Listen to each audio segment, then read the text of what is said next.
And welcome back to Frugal Gamer. Now today I wanted to talk to you guys about something that don't really know if I've actually done a list video for motivational stuff, but I have done some motivational videos in the past. Let's go ahead and get started with the 5 motivational strategies.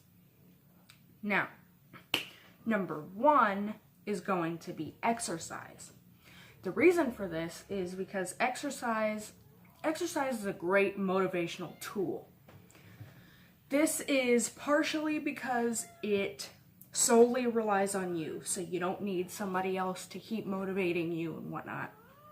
It's more of you're doing it yourself and you're getting your own motivation out of yourself, and on top of that, you're becoming healthier and whatnot, etc., etc. So the reason that exercise is such a good motivational tool or strategy, as I put it in the title of this video,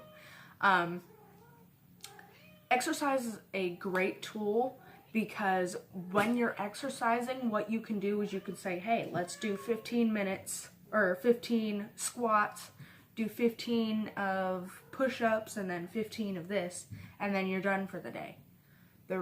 When you do that 15 squats, you're achieving one goal. When you're achieving that, when you've achieved that 15 push-ups, you've just achieved another small goal. When you've achieved that other set of, whatever you choose, you are achieving that small goal. And then after you've finished achieving those 3 small goals, that big goal is now done because you have focused on one small goal, very small, which leads to you finishing your long-term goal. If that makes any sense. I hope it does. But exercise also allows you to get those negative emotions out, because once you've actually achieved something and you know that you've achieved something, you feel it. Not just because it's exercise, but you feel it in your core, and you're telling yourself, hey, you actually just did that. Good on you. Let's try this again. Set date and time. But, yeah, you're letting go of those negative emotions, and you are focusing on the positive emotions, and that allows you to give yourself your own motivation, like, hey, just 2 more, 1 more, you're done. Whew. Make sense? I hope so. Because I'm moving on to number 2, which is meditation. Meditation is a somewhat tricky motivational strategy, just because it's one of those things where you have to be somewhat skilled when it comes to meditation.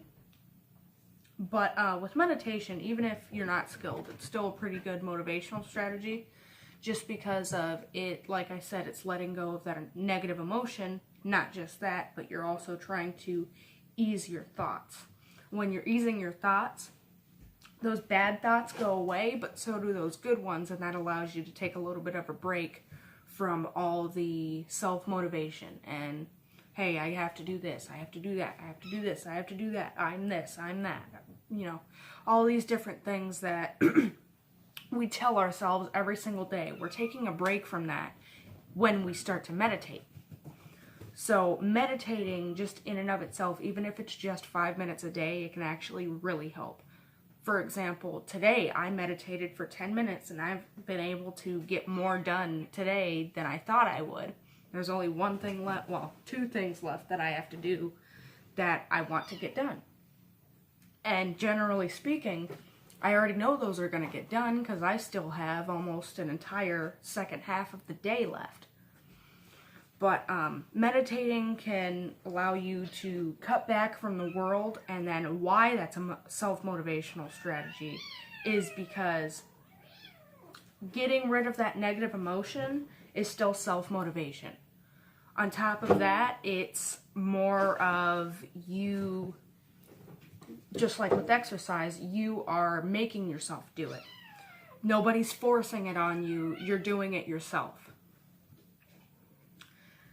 So I hope that somewhat makes sense, but like if you're more skilled at meditating, then what you're probably likely to do is you are able to conjure up very specific thoughts in your head to make you to not only calm down, but it also allows you to be more motivated when you get done meditating, if you're more skilled at it. But like I said, even if you're not skilled at it, this is still a pretty good self-motivational strategy. So I'm going to go ahead and move on to number 3, which is going to be draw your dream. Now, when I say draw your dream, what I mean is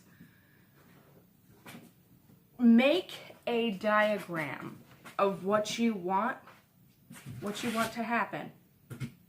And when you make that diagram,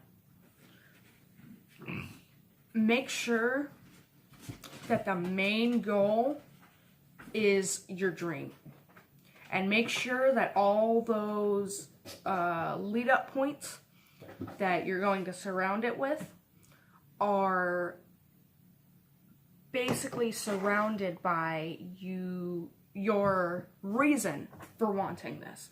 For example, I want to be a game developer because I have so-and-so specified, or so-and-so amount of skills, because I like gaming, because I know at the hardest points in my life, gaming helped me more than anything else and anybody else could. You know, and then just list all your other reasons and whatnot. I mean, obviously there's going to be a lot. If, you know, if it really is your dream to do it, you're going to have more than just 3 reasons to do it. But anyways, so drawing out your dream is a very good self-motivation strategy to use, just because when you do it, you are likely going to end up putting it somewhere where you either go through a lot, or you're going to be basically presenting it to yourself in your own little workstation to where you're trying to achieve that dream at. Number 4 is going to be a bubble diagram. Now, with a bubble diagram, this is a good motivational strategy. It's somewhat similar to number 3, but with a bubble diagram or a Venn diagram or whatever you want to call it, you have, what you can do is you write down the, what makes it hard to achieve this dream and what makes it easy to achieve this dream. And then in the middle, what is going to be the middle ground, which is something that's somewhat easy, somewhat hard to do. This is the things that make it hard to do are basically going to be the foundation for what your next goals will be. The things that make it easy, those are the things that you should try to put off for a little bit. Or if you feel like you're not good enough, try it a little bit, but also put it with something that is on the what makes it hard to achieve this. Now, going to the actual neutral part of that diagram, this is where you can both progress in both of these bubbles. You can progress with the stuff that is going to make it harder to do or to achieve your dream, and the stuff that makes it easier to achieve your dream. But like I said, your goals should be focused around bettering the skills and the aspects that make it harder for you to achieve that dream. Just because these are the obstacles that you need to overcome if you're going to be truly successful. These are the obstacles and hurdles that are going to always intimidate you if you do not tackle them. They will always intimidate you and they will haunt you, which is why I'm actually trying to overcome a few obstacles of my own. For example, I bought some books. I don't like to read. I hate reading, but I've been buying books to help with my personal development, self-help, self-development, business development, professional development, whatever development you want to call it.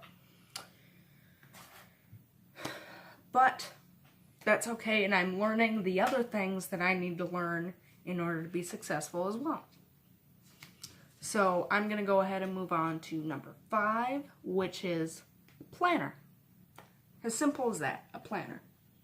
Now, when I say a planner, I don't just mean, oh yeah, go out and buy one and write everything you do down. No, that's not what I mean. That's not what I mean at all. But what I really mean is set your goals. Whenever you set your goals, write it down. Write down when you set your goal, or what day you decided to have that goal, or you actually wrote it down, I should say. And then the day that you want that goal done is where you should also write it. Make that your deadline. Now, another thing you can do is with planners, depending on what kind of planner you get, of course. Me personally, I have a few different planners. I have a monthly planner, and then I also have a weekly planner that's also a monthly planner. I recommend the weekly and monthly just because with the monthly, you can actually track when you started having this goal and when your deadline is. Meanwhile, you can also track the progress you're making in the weekly part of the planner, where you can set reminders. That's the biggest part of this self-motivational strategy. Planners are a great tool because you can remind yourself of, hey, this needs to be done, you need to do this, blah, blah, blah, blah. This is very important. When you need to rely on yourself to be motivational, this is how you can do it. Just by setting little reminders in your planner while you're using it, and then throughout that week when you're using it, you're going to see that reminder still. That you need, that this is the deadline, you need to try and be able to actually finish it by this time.